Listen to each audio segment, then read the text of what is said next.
নির্বাচন কমিশনের উদ্যোগে আগামী কয়েকদিনের মধ্যেই এসআইআর প্রক্রিয়া শুরু হওয়ার প্রবল সম্ভাবনা রয়েছে। তার আগেই কল্যাণপুর ও তেলিয়ামুড়া বিধানসভা কেন্দ্রের বিএলওদের নিয়ে পৃথক বৈঠকে কেন্দ্র করে রাজনৈতিক বিতর্ক দানা বেঁধেছে। প্রতিবাদী কলম পত্রিকায় এই সংক্রান্ত খবরও প্রকাশিত হয়েছিল।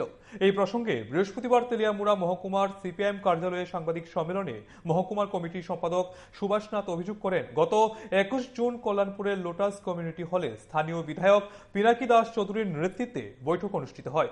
পাশাপাশি 22 জুন তেলিয়ামুড়া মহকুমার শাসকের কার্যালয়ে বিএলওদের নিয়ে আরেকটি বৈঠক হয়, যা কল্যাণী সাহা রায়ের নেতৃত্বে অনুষ্ঠিত হয়েছে বলে দাবি করা হয়। সিপিআইএম নেতৃত্বের বক্তব্য, সরকারি নির্বাচনী প্রক্রিয়ার সঙ্গে যুক্ত কর্মীদের নিয়ে এ ধরনের বৈঠক নির্বাচন ব্যবস্থার নিরপেক্ষতা নিয়ে প্রশ্ন তুলতে পারে।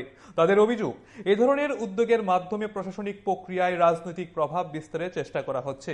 সুভাষনাথ আরও বলেন, নির্বাচনী প্রক্রিয়ার স্বচ্ছতা বজায় রাখা অত্যন্ত জরুরি।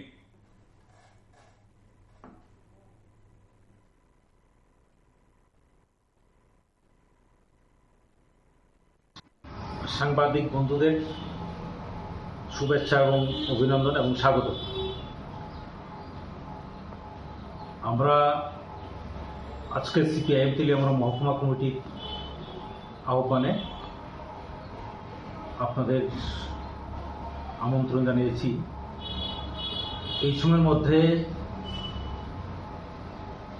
সারা রাজ্যেই দেশের সঙ্গে এসআইআর প্রক্রিয়া শুরু হবে। এটার অফিসিয়াল ওয়ার্ক শুরু হয়েছে। ইতিমধ্যেই আমাদের এই কাজকে প্রভাবিত করার জন্য শাসক দল বিজেপি নেতৃত্বরা বিভিন্নভাবে এই নির্বাচন দপ্তরের অফিসারদের বা যারা কর্মী আছেন তাদেরকে প্রভাবিত করে এই এসআইআর প্রক্রিয়াটাকে নিউট্রাল, ফ্রি এবং ফেয়ার করার ক্ষেত্রে একটা প্রতিবন্ধকতা তৈরি করছে।